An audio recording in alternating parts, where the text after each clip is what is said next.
Goeiemôre, dit is dan 10 April vandag. Soos ons besig met lesing 260 van die Groot Johannes Evangelie, nog steeds boek 2. Ons was nou gister op 'n planeet gewees waar ons 'n verduideliking gekry het van 'n 12-jarige dogtertjie wat ons weet 'n baie goeie getuienis is. En omdat sy Yeshua so lief het, het hy haar gebruik. Want hy kon net sowel vir die mense daar gesê het, hoorie, dit lyk so en dit lyk so op daai plekke. Wat hy weet, en hy kan beweeg in die heelal soos wat hy wil. Want hy onderhou hierdie hele heelal. Het sal dwaas wees om te dink as hy die heelal onderhou, hy nie daar kan wees nie. Maar hy het 'n mens soontoe gestuur wat hom baie lief gehad het. En nou het ons die getuienis. Nou gaan ons aan met die getuienis. En want sy was so verbaas oor hierdie paleis wat sy gesien het, en dan allerhande wonderlike drywende goed in die meer. Ons lees verder. Hoofstuk 1:3-9, 'n blik in die orde van die sterrewêreld. Yeshua wat praat, hy sê, wel, die paleis is die huis van die hoof van 'n skool uit die streek wat jy nou gesien het. Al die skole te staan onder sy leiding, en die voorwerpe wat op die mere ronddrywe, word op bepaalde tye vir verdere onderwys in die hoëre wysheid gebruik. Soos hierdie woning, staan daar nog talle 100.000 alleen net op al die middelsonne van hierdie ligwêreld, akkoord en ook nog 'n aantal baie groot stede. Naas hierdie sonne, waarvan jy nou 'n baie klein deel gesien het, is daar op hierdie wêreld nog 76 newesonne, wat elk op sy heeltemal eie manier ingerig is. Hierdie wêreld, net soos die eerste, is son soos wat die een van ons oordag die aarde verlig, maar daar is hierdie verskil, dat die son wat jy eerste gesien het, ongeveer 1000 maal groter is as die son van ons aarde. Nou moet jy weet, die son van ons aarde is 1 miljoen keer groter as ons aarde. En nou is hierdie son nog 1000 maal groter as daai son, of ons son. Die ene wat jy nou so pas gesien het, is ongeveer 4000 maal groter as ons son. So 4000 maal 1 miljoen keer groter as ons aarde. Ons son is ongeveer 1000 maal 1000, dis 1 miljoen maal groter as die hele aarde. Die syfers is so groot, dat ons dit nie kan bedink nie. Maar die wetenskaplikes is redelik eens met ons oor die groottes van planete. Ek het al op Facebook het hulle sulke goed gesit oor die sonne, en hulle is nie ver af nie. Die mense van ons aarde het egter nog 'n baie verkeerde begrip van die aarde en van die son, die maan en van al die sterre. As hulle later eendag beter sal kan bereken, sal hulle ook tot beter voorstellings van die wêreldliggame in die eindelose skepingsruimte kom. En dit het ons dan nou, waar ons vandag hier sit, het ons berekeninge wat dit bevestig wat Yeshua vir die disippels gegee het 2000 jaar gelede, en wat Lorber vir ons geopenbaar het 180 jaar gelede. Nou 180 jaar gelede was daar nog glad nie sulke berekenings en wetenskaplike feite soos wat ons vandag het nie, want hulle het nie die gereedskap gehad nie. Nou die hartseer is, dat jy nou in hierdie tyd van absolute verligte denke oor die heelal, kry jy nou die dwaase, wat glo aan 'n plat aarde, en 'n koepel, en die son is sommer hier naby ons, en is nie so groot nie, en hy sit op die koepel. En die aarde is plat. Nou as die aarde plat is, wil ek net een vraag vir die plat aarde mense sê. Hoe kry jy op die maan 'n geboue sonsverduistering? Want is 'n maansverduistering, ekskuus. 'n maansverduistering is die aarde wat tussen die maan en die son in beweeg. En dan gee hy 'n skade weer. As die ding plat was, dan moes hy 'n reguit lyn gegee het.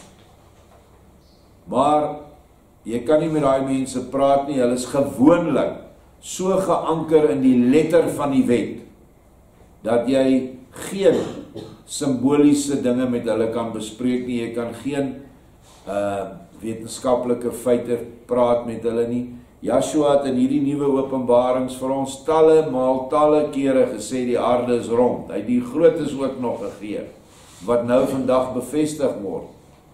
Hy het die aarde so wonderlik voorgestel, wat ek en jy vandag as 'n IMAX sal sê, dis nou 'n IMAX. Want hy het 'n groep mense het gesit, toe sê hy, goed, ek plaas 'n bal in die lug, dis die aarde. Nou plaas ek al die ander planete in ons sonnestelsel op hulle regte bane. Dan plaas ek die son, maar ek sal hom nie so groot kan maak soos wat hy werklik is nie. En nou laat ek hierdie ding begin beweeg.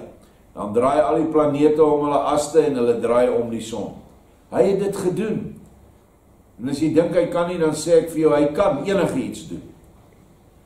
En dit het hulle verstom, maar almal het opgestaan en gaan kyk, veral na die aarde, want hulle is mense wat net bekend was met waar hulle gebly het, en nie geweet het wat op die agterkant van die aarde en die onderkant van die aarde was nie. Maar nie een het met hom gestry nie. Hulle het dit aanvaar, soos wat ons, wat die nuwe openbaring lees, dit ook aanvaar. Omdat ons waarheid gevra het, gee hy vir ons waarheid, en ons bly by daai waarheid, en ons laat ons nie aflei nie. Ek het nou verlede week van 'n man stemboodskap gekry, hierdie groot boodskap wat hy nou moet uitstuur, en hy moet dit ook in Engels uitstuur. Hy was in ons gemeente, vir baie lang, en blootgestel aan die nuwe openbaring. En ek het so stuk geluister en toe kom hy toe sê, ja, ons moet nie glo die aarde is rond nie, die aarde is plat. Voilà, toe sit ek die bandjie af. Want dan kan jy verder niks meer van hulle luister nie. Dit is hartseer, jy dink dit is niks, as iemand nou glo die aarde is plat, dan moet hy dit maar glo. Maar dit verander sy hele logiese denkpatroon. Dis wat Satan doen. Hy kom net met een ding. Hy verander die godsbegrip, wat ons nou het as korrek, in Joshua is alles. Verander hy en hy sit 'n denkbeeldige vaderman op, met 'n geesman en 'n seunman, 3 mans. En die NG Kerk se ensiklopedie of se boeke wat hulle het, bevestig dit. En nou weet jy nie na wie moet jy bid nie. Dis al wat hy hoef te doen. En jou gebede is kragteloos. Of baie min krag. En die res kom dan van self. Die een dwaallering lei tot nog 'n dwaallering en nog 'n dwaallering. Ek wil jou vertel dat daar om elkeen van die sonne op verskillende afstande 'n behoorlike aantal van sulke aardes. Hy praat van aardes, maar ons noem dit vandag planete. Wentel, soos die van ons. So elke son het sy planete wat ook om hom wentel. Ons kan dit sien as sy kinders. Verskeie van hierdie aardes het satelliete daarby, wat as konstante begeleiers om hulle heen draai, soos die maan van om ons aarde. Die Saturnus byvoorbeeld het 7 maane, wat om Saturnus draai. Ons het 1 maan, ander planete het 2 maane, maar dit is wat hy noem as satelliete. Soveel aardes of planete as wat deur 'n son versorg word, soveel ooreenkomstige zones het elke son. Steeds vir elke aarde of planeet 'n zone. Dit geld nie vir die middelsonne nie, wat bestem is vir die vashou en lei van die aardesonne wat 1000 maal 1000 maal groter is as 10 maal 1000 maal 1000, dis 10 miljoen van sulke sonne waarvan jy daar nou 2 van gesien het. So hierdie middelsonne is ontsaglike groot massas materie. Vir die eenvoudige ding dat hierdie sonne en anders neewesonne wat nou so groot is, 1000 maal en 4000 maal ons son, hulle moet nie in staat wees om hierdie middelson uit sy baan uit te ruk nie. Hy moet vas wees. Dit beteken hy moet meer gewig hê as alles wat om hom wentel. Dis die wet van swaartekrag of middelpuntvlietende krag. So ontsettend groot en swaar, sodat al hierdie dinge om mekaar kan draai. Vir ons op die aarde is ons son vas, maar ons son staan nie vas nie. Ons son draai weer om 'n ander son, saam met miljoene sonne, met hulle planete. En dis 'n massa goed wat om die volgende son draai. Dan draai daai son saam met ander miljoene van sy grootte sonne weer om 'n volgende son. En so is daar 5 vlakke tot by hierdie groot middelson wat stil staan. Wat ook nie eintlik stil staan nie, want niks in die skepping staan stil nie, alles beweeg. So middelson is nie meer in gordels verdeel nie, maar sy is op haar oppervlakte in net soveel gebiede ingedeel as die aantal enkele sonne wat sy moet versorg. En elke gebied wat 'n ooreenkoms het met 'n aardeson is 1000 tot 10.000 maal groter as die oppervlakte van die betreffende en enkele aardeson, plus al haar omsirkelende aardes. Om een middelson trek minstens 1000 maal 1000 aardesonne hulle bane. Wat ons hier het, wat is, hy praat van gordels, wat nou noem hy dit hier so? Bane. Zoon is dit elke. Net gou die woord kry wat hy gebruik.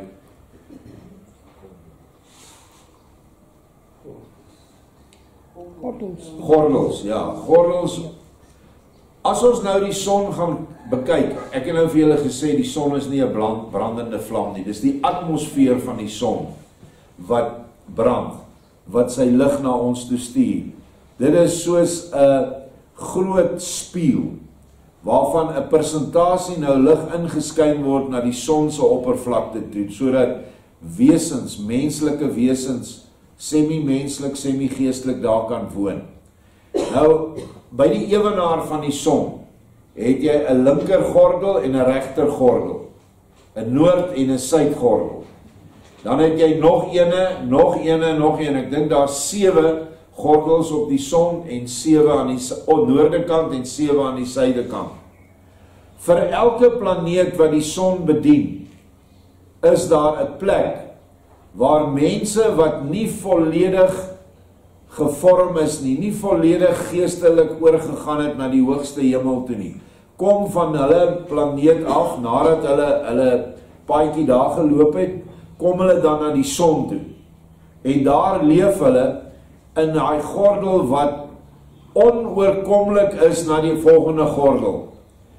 Die mense van die een gordel of die een planeet kan self nie oor die gordels kom na die ander plek toe nie. En as jy die natuurlike son gaan lees, is die skeiding deur ontsaglike hoë onbegaanbare berge en onbegaanbare mere. So hulle kan nie daaroor gaan nie. Vir elke van hierdie zones of gordels is daar daar's ander voorvereistes. Soos die middelgordel waarop die aardese mense gaan. Daai mense is byna dieselfde grootte as ons, maar hulle is nie op vaste harde grond soos ons nie. Yeshua sê dit is sagte materie waarop hulle woon. So hulle kan val van 'n baie hoë hoogte af, maar hulle kan nie doodgaan nie, hulle kan nie seer kry nie. Dan by hulle ook, groei plante ook deur gedagtes. En baie keer is die plant voort met spore. Ons plant nie plante daar soos wat ons dit hier doen nie. Maar daar is ook plante en daar's diere, gaan lees die natuurlike son, dit is 'n wonderlike insig oor goed wat ons nog nooit gedink het nie. Ek weet party mense sluk 'n bietjie swaar hieraan, want Yeshua sê vir sy disippels op 'n stadium, nie, hy sê vir die mense wat allerhande vrae vra. Toe sê hy, hoe kan ek julle van die hemelse dinge vertel? Julle verstaan nie eers die aardse dinge nie. Nou hierdie is die hemelse dinge. Hoopelik verstaan meeste van ons alreeds die meeste aardse dinge. En is nie 'n geval van ons kyk vir die sterre en dan struikel ons oor 'n klip nie. Val ons neer nie. Maar al hierdie dinge is daar as lewensskole. Yeshua laat jou nie alleen aan die ander kant nie. Hierdie millisekonde wat jy op aarde leef, sê nou maar 70 jaar of 80 jaar, is so 'n onbeduidende spikkeltjie van jou hele bestaan as wese, vanaf die val tot nou toe. En 'n onbenullige tyd vir die tyd wat voor lê, want vir ons lê oneindigheid voor. Dat dit tog onlogies is dat 'n liefdevolle Vader jou net op hierdie 70 jaar sal toets vir ewig en jou dan in 'n ding ingooi waar jy vir ewig moet brand. Jy het 'n keuse op hierdie aarde, maar as jy dit nie reg kry om in Yeshua se hoogste hemel te kom nie, sal jy, as jy van 'n redelike goeie lig in jou het, 'n redelike goeie wil in jou het, soos as ek kyk na my volk, die boerevolk, is oorwegend goeie mense. Hulle sal nie jou goed steel nie, hulle sal nie moord pleeg nie, hulle sal nie verkrag nie, hulle sal al daai goed nie doen nie. Maar hulle is op 'n massiewe dwaalspoor in hulle kerke. Hulle kom in leerskole.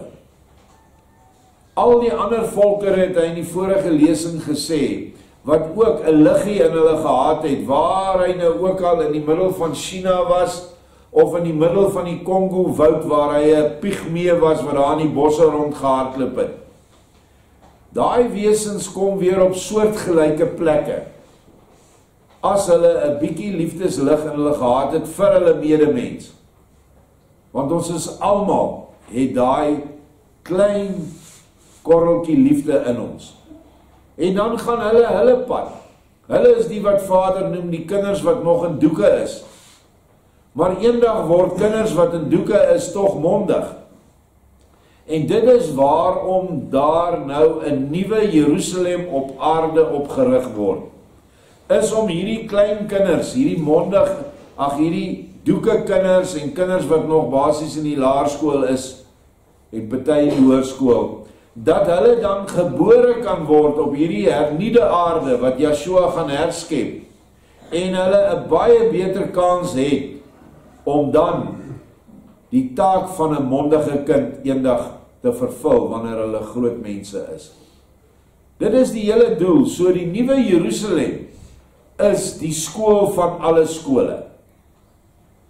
In Engels, the ultimate. En ons hier op aarde, die bruid, die dogter van Sion, is geroep om daai skool te begin.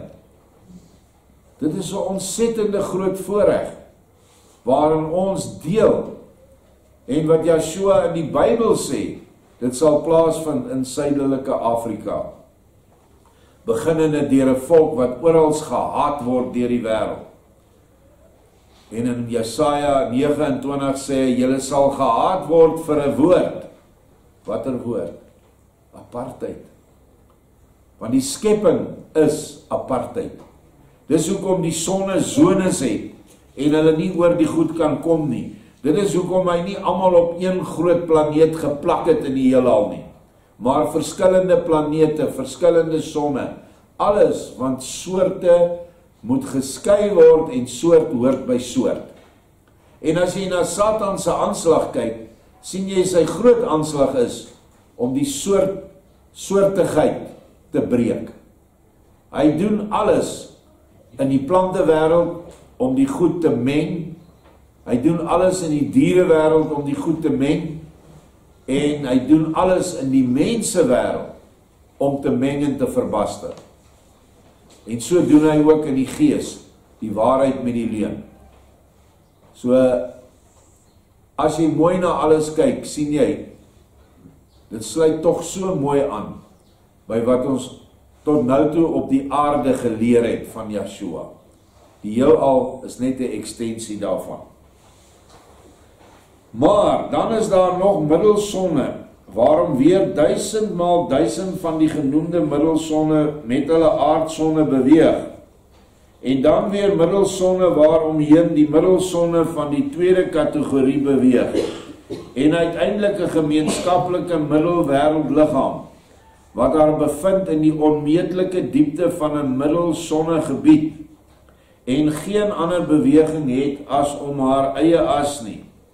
Die middelliggaam is ook 'n son, maar dit is so groot dat alle tallose aardesonne, die middelsonne van die eerste, tweede en derde orde, en alle aardes of planete en maane, wat om die tallose talle aardesonne draai, tesame met die talle duisende groot en kleinere komete, wat as toekomstige aardes of planete in onreëlmatige kringe om die aardesonne hulle wegbaan, nie 'n 100.000ste deel van haar liggaamsinhoud sou uitmaak, as die genoemde hoofmiddelson 'n hol kegel sou wees, en die bogenoemde tallose talle hemelliggame hulle daarin sou bevind nie. Jara, kan jy jou nou voorstel wat ek vertel het? So, hier het ons hierdie een groot middelliggaam, waarom alles dryf, 5 vlakke van son, of 4 vlakke onder die 5de vlak 1. Maar as jy al hierdie klomp massiewe groot planete en sonne vat, en jy gooi hulle in daai planeet, as dit nou hol was, dan sal dit net 'n 100.000ste deel van die inhoud uitmaak. Dit is eintlik verstommend om te dink hoe groot daai planeet moet wees, om stil te kan staan en net om sy as draai, terwyl al hierdie goed te kere gaan om hom. Alles, soos horlosie ratte, alles perfek, verloor nie 'n sekond nie. En dan sê die mense, dit is 'n Big Bang, die skepping is 'n Big Bang, en hulle glo dit. Dit is net so goed, ek sê vir jou, ek gaan 'n bom plaas binne in die groot Pretoria se biblioteek daar in die middestad.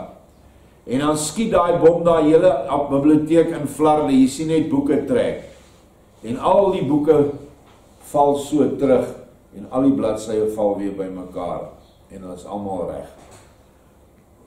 Dit is tog onmoontlik om so 'n snap te groot dat 'n bang dit kan veroorsaak. As iets met 'n bang plaasgevind het, was daar iemand wat agter die bang gesit het en gesê het presies hoe die bang gaan werk. Ons weet nie altyd hoe Vader hierdie goed geskep het nie, maar is nie belangrik nie, ons kan nou sien dit is daar. Sover ek onthou is hierdie groot son is vir ons sigbaar as die ster Sirius wat omtrent reg bokant ons is. Nou hy is net 'n kolletjie, 'n sterretjie. Nou moet jy weet hoe groot is hierdie ding. Ek kan onthou 'n syfer van 'n triljoen maal 'n triljoen ligjare. Ek weet nie of julle weet hoe lank is 'n ligjaar nie. Byvoorbeeld sal ek jou nou vertel, die son vat iets soos 8 minute. As hy oor die horison kom, vat hy son 8 minute voor ons hom kan sien. Dit is die afstand van die son is byna 100.000 kilometer, nee, 96.000, nee, hoeveel is dit nou? Ek weet nie hoeveel miljoen kilometer is dit nie. Maar dis die lig wat trek in 10 minute. Dink hoeveel ver gaan hy lig in 1 uur as hy verby die aarde gaan. Dink in 'n dag, dink in 'n jaar. Hoe ver daai lig gegaan het. Dit is 'n ligjaar. Dis iets wat jou verstand nie kan begryp hoe ver is dit nie. Nou praat ons van 'n triljoen maal triljoen ligjare. Hoe groot hierdie ding se deursnee is. Dit is net heeltemal onmoontlik vir ons om dit te begryp. Ook daar is engele op hierdie groot sentrale liggaam. Hy verduidelik dit op ander plekke. Dit is die grootste engele in die heelal. Daai engele wat daar werk, se koppe is groter as die aarde. Hulle het 'n liggaam net soos ons, maar hulle koppe is groter as die aarde. En wat maak hulle daar? Hulle maak planete, hulle maak sonne, en hulle skiet daai goed uit in die oneindige ruimte, presies met perfeksie, dat hy weer in sy baan kom. Ons aarde is oor baie miljoene jare gevorm. Dit was ook eens so 'n ligkomeet, lig en water. En so het hy naderhand gekondenseer. Deur Vader se engele se werking, niks gebeur sommer net nie. En so het hy baie eenvoudige plante begin op die aarde, meer kompleks, uiteindelik die groot dinosourusse en die mammoete en al die goed was op die aarde teenwoordig. Baie van die kontinente was nog aan mekaar vas, en so deur bewegings en ystydperke en allerhande vulkaniese werking. Ek bedoel, Cullinan, hier by ons, is 'n vulkaan wat hulle beweer 250 miljoen jaar oud is. Hy is heel wat ouer as al die ander vulkane wat diamante, byvoorbeeld in die Vaalrivier en Lichtenburg en al die ander. Hulle is omtrent 60 of 80 miljoen jaar oud. So al hierdie dinge het plaasgevind in hierdie aarde, om uiteindelik 'n huis te vorm vir ons, vir Adam en Eva, en ons is hulle nageslag. Kan jy net dink hoeveel moeite Vader doen vir al sy skepsele in die heelal, wat op al hierdie groot sonne en planete woon, en hy het heeltyd met hulle interaksie, want hy is vir elkeen lief, en hy wil elkeen terugbring in die Vaderhuis. Want hierdie hele skepping, met al hierdie sonne en planete, was nie aanvanklik met die skepping van die oorspronklike engelgeeste, was daar niks. Dit het gekom as gevolg van die val van Lucifer. Het planete en sonne en maane en komete en goed begin ontstaan, sodat hulle weer eendag hierdie gevalle engele wat nou vasgevang is in hierdie strukture, weer eendag kan loskom en teruggaan na hulle Vaderhuis toe. Dit is maar net sy groot plan vir ons. Nou sê Jara, meester, wie kan so iets groots verstaan? 'n voorstelling kan ek my natuurlik nou wel daarvan maak, maar daarby begin dit my baie duiselig te maak. Ook van hierdie son het ek nou genoeg gesien, maar tog weet ek nou nog nie hoe ek my daarmee 'n antwoord moet gee op die vraag oor die bestaan van die onrype volke van die aarde in die groot hiernamaals nie. Joshua sê vir haar, nou wend dan eers jou oë af van die innerlik waargenome son en luister dan na my. Jara sê, meester, dit het al gebeur. Goed, nou verskryf hy vir ons 'n ontwikkelingsperiode in die hiernamaals. Dinge wat jy nie in die Bybel gaan kry nie. Hierdie is kennis bykomend. Net soos wat Daniël in Daniël 12 sê, aan die einde van die tyd sal die kennis vermeerder. Nie net die kennis van al hierdie goed wat ons vandag om ons sien nie, al die rekenaarkennis en die missiele kennis en dodelike wapenkennis nie. Hy bedoel hier die geestelike kennis. Dit wat ons nou kry. Joshua sê, luister dus na my. Kyk, al sulke onryp mense kom meestal op die son wat nou deur jou gesien is en word in die eindelose groot skole onderrig in alle dinge wat die lewe aanbetref. Op dieselfde wyse word die vroeg gestorwe kinders in die middelgordel van ons son onderrig en groot gemaak, maar dan meer in die geestelike deel van die son. En as jy wil gaan lees oor waar vroeg gestorwe kinders, en ek glo ook kinders wat geaborteer is, hulle self bevind, gaan lees die boek Geestelike Son. ook van Jacob Lorber. Daar beskryf hy in detail hoe lyk hierdie verskriklike oneindige groot kindersaaltjies waar wiegies lê en hierdie klein babatjies versorg word deur meestal vroue engele. En weet julle wie se beheer van al daai kinders? Se engele. Die moeder van Joshua, Miriam. Sy is ook 'n engelgees aan die ander kant. Ook maar net soos ons. Sy is niks meer spesiaal nie, alhoewel sy 'n baie spesiale taak vervul het om geboorte te gee aan die Messias, aan ons verlosser. Maar dis haar werk, is die kindertjies. So, as jy miskien in jou lewe deur so 'n ding moes gaan, 'n kind moes afstaan en die hartseer en al die dinge wat daar is dit altyd vertroostend om daai hoofstuk te gaan lees. Eintlik 'n paar hoofstukke oor daai kinderopleidingsskole. En dan kan jy sien tot waar daai kinders gelei word van babatjie heeltemal, doeke tot waar hulle dan groot mense is, word hulle gelei en geleer. Die onryp siele kry op die son wat deur jou gesien is, weer 'n liggaam, egter sonder om gebore te word. En dit word dan saam met die siel ook vergeestelik en kan so in die egte geestelike oorgaan. Die mense wat so gelukkig gaan wees om nou van hierdie aarde af oor te gaan na die nuwe aarde toe, gaan ook nie weer gebore word nie. Hulle gaan as groot mense op hierdie nuwe aarde opstaan en hulle gaan geboorte gee aan kinders. Maar self gaan hulle oor, ek weet nie in watter vorm nie, maar hulle gaan in 'n verheerlikte vorm oor en ek weet ook nie watter ouderdom nie. Want daar sal nog tyd wees op die nuwe aarde. Tyd is nog nie dan verby nie. Hoe sulke siele van hier na daar oorgebring word en deur wie? Dit het jy by jou reis na die eerste son self meegemaak. Hierdie engel wat nog hier langs ons staan, is die leier en heerser van alle wêrelde en sonne, waaroor ek nou met jou gepraat het. Daaraan kan jy sien watter mag en watter wysheid aan hom gegee is.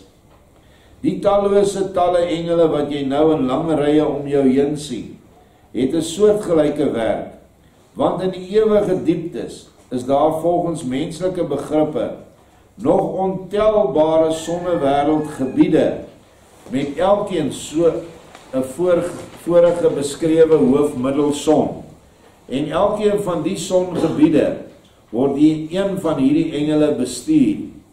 Jy sien nou weliswaar baie engele, maar dit is nog nie die 10 maal 100.000ste, dis 1 miljoenste deel van alle groot heersende engele nie.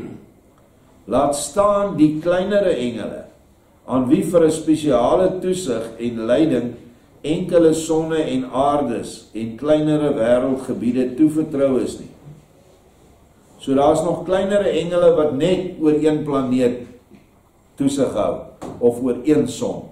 Maar hierdie engele hou oor al hierdie gebiede, gelyktydig hou hulle toesig en is hulle in beheer. En weet hulle presies wat daar gebeur. Ons kan nie dit begryp met ons verstand nie. En Joshua is in beheer van elkeen van hulle in hierdie ontsettende groot heelal. Hierdie ander sonnegebiede waarvan hy praat, as jy hierdie groot gebied wat ons nou bespreek het, al hierdie massiewe goed ligjare deursnee, dit is 'n sweer. Dit is, hy noem dit 'n heelal sweer. Dink daaraan as 'n molekuule. En dan, as jy teruggaan van hierdie sweer af, as dit nou ver wegkom, jy sien hierdie sweer al hoe kleiner word, dan sien jy nog van hulle, wat ronddryf in die eter, in die groot heelal. En as jy heeltemal ver weggaan, dan sien jy hierdie ding het 'n vorm, opgemaak deur al hierdie swere, hierdie heelal swere.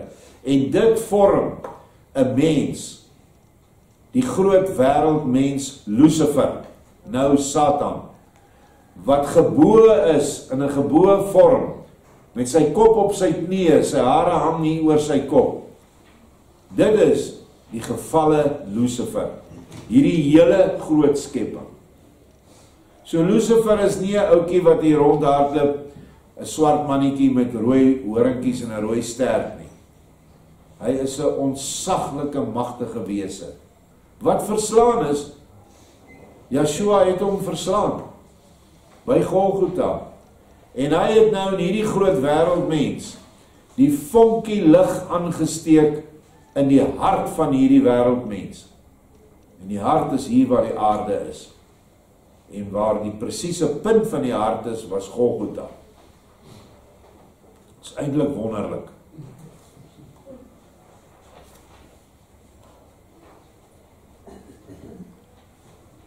Hy sê, en weet jy, tog moet ek in my ewige gees elke oomblik vir almal sorg. En as ek alles wat jou nou getoon is in 'n oomblik sonder my onveranderlike sorg sou laat, dan sou alles in dieselfde oomblik vergaan, sowel die grootste as die kleinste. Sou jy dit ook met jou gees kon doen? Jara sê, o meester, hoe kan u my dit nou vra? Ek is stoffie van hierdie aarde, en u wat in u gees die enige, ewige, almagtige Elohim is. O, as ek die blinde fariseërs van Jerusalem dit tog maar kon sien, dan moes hulle tog tot ander insigte kom. Maar hulle kan dit nie sien nie, en sal dit nie sien nie. Daarom sal hulle ook in hulle verstoktheid en slegheid te gronde gaan. Kom hulle siele in die hiernamaals soms ook in die sonneskool. Onthou, hy sê nou, hierdie skole is vir die onryp volkere. Nou sê Yeshua, tog nie, die fariseërs kom nie daar nie. Want hulle is van die stam van Juda, hulle is in Israel. Want hulle behoort nie aan 'n onryp, maar aan 'n heeltemal ryp volk. En die siele van 'n ryp volk kom, as hulle eers in alle boosheid gesterf het, deur hulle eie wil in die diepte van die aarde. Daar is ook 'n doderyk, wat ons nou kortweg die hel noem. En hierdie fariseërs gaan nie na sulke skole nie, want hulle het alles gekry, hulle het alles geweet, en hulle het wetend hulle rug op die waarheid gedraai. En so geld dit vir ons ook. Ons het 'n baie groter verantwoordelikheid as onryp volke, om van hierdie aarde in die ligryke te kom. Anderste is die hel ons voorland. En die hel is nie daar, soos wat die Israeliete vir almal verkondig in hierdie land nie. Al die ander volke gaan hel toe. Dit is nie so nie. Die hel is vir Israeliete wat nie wil luister nie. Wat Yeshua verwerp. Hulle gaan ongelukkig daar. Die hel het ook 3 vlakke, 'n boonste, 'n middelste en 'n onderste hel. So, dit is nie alles massiewe vuur wat brand nie, maar dit is baie onlekker, om die minste daarvan te sê. Want omdat hulle suiwer materie geword het, is dit hulle element, en hulle wil en kan nie daarvan skei nie. Daar sal wel alles, ja selfs die uiterste aan hulle gedoen word. Alle kwellinge en smarte word op hulle losgelaat, om hulle los te maak van die materie. En as daar een van die materie loskom, dan kom hy in die skole wat op die geestelike deel van hierdie aarde bestaan. En daarvandaan gaan hulle dan verder na die maan. As hulle daar elke graad van die selfverloning deurgemaak het, en sterk daarin geword het, word hulle weer na 'n meer volmaakte planeet verhef, en daar in die ware wysheid onderrig. So dis 'n baie lang pad aan die ander kant, alhoewel daar 'n pad is. Maar die groot probleem van mense wat in die hel is, hulle wil nie daar uitkom nie. Jy kan dit nie aan dink nie, maar hulle wil nie daar uitkom nie. En as jou wil verkeerd gerig is, kan Vader enige iets doen met jou, jy gaan nie regkom nie. Dan moet hy jou weer vat, soos wat nou gaan gebeur aan die einde van hierdie verlossingsperiode. Ons glo dis minstens 10 jaar van nou af. Dan word al daai siele in die hel, word dan weer in vorms gedruk. Minerale vorms, plante vorms en diere vorms. En geplaas op die nuwe aarde. En dan deur die interaksie met sy kinders op die nuwe aarde, kry hulle dan weer 'n kans op 'n liggaam iewers in hierdie groot heelal, afhangende van waar hy hoor. Want waar hulle geplaas word, dit besluit Yeshua saam met sy engele. Wanneer so 'n siel dan in die ware lig opgeneem word, wek die lig wat al sterker en sterker word, die warmte van die geestelike lewe op, en die siel begin haar sodanig met haar gees te verenig, dat haar hele lewe langsaam maar seker liefde word. Let wel die woord langsaam, dit vat baie duisende jare. As die liefde dan sterk en kragtig genoeg geword het, en oorgegaan het in die egte innerlike lewensvlam, dan word dit in die siel van binne lig en stralend, en eers dan bevind so 'n siel haar in die toestand, waarin sy opgeneem kan word in die vrye wêreld van die geluksalige geeste, waar hulle dan weer as kind verder opgevoed word. En hierdie vrye wêreld van die geeste bestaan buite hierdie wêreldmens. Hierdie ontsaglike groot wêreldmens staan buite die wêreld van die geluksalige geeste. En dit is dan hoe hulle uiteindelik daar kan kom, maar nooit die hoogste vlak nie. Hulle kan wel iewers in die middelhemel kom, in die liefde wysheidshemel, maar nooit in die hoogste liefdeshemel by Yeshua nie. Nooit kan hulle hom van aangesig tot aangesig sien nie, want hulle het op die aarde nie hulle job gedoen nie. Maar totdat 'n siel wat op aarde stoffelik geword het, so ver gekom het, kan in 'n gunstige geval tog wel verskeie honderde jare verstryk. Dis in 'n gunstige geval, in 'n ongunstige geval duisende jare.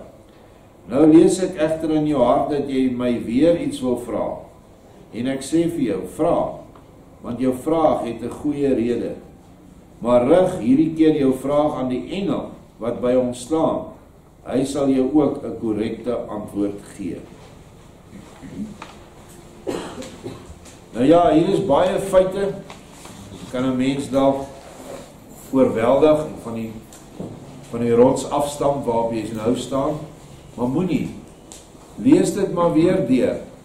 En weer sê ek, dit is nie noodsaaklik vir jou verlossing nie. Al wat noodsaaklik is vir jou verlossing is dat jy Vader Yahweh in Yeshua liefhet en dat jy jou naaste liefhet en dien. En hoe meer jy dit doen, hoe meer sal jy hierdie goed verstaan. Nie hoe meer jy studie doen nie. Studie tesame met liefdeswerke maak hierdie goed oop. Ek weet in die begin toe ek dit vir die eerste keer lees het, ek was verstom. Ek kon nie hierdie goed begryp nie. Maar na ek nou baie kere oor en oor gelees het, ons het dit omtrent 25 jaar gelede gekry, bietjie minder, sê so 22, 23 jaar, het 'n ou dit baie meer gelees, en elke keer wat jy dit lees, gaan dit vir jou helder oop. Ek het al lesings oor hierdie samestelling van die heelal gedoen. As jy op die www.nuweopenbaring.co.za gaan, sal jy een van die ou lesings hier in 2018 het ek hierdie lesings gedoen. En dan kan jy miskien, daar's meer detail as hier. Hier is net 'n opsomming. Baie dankie.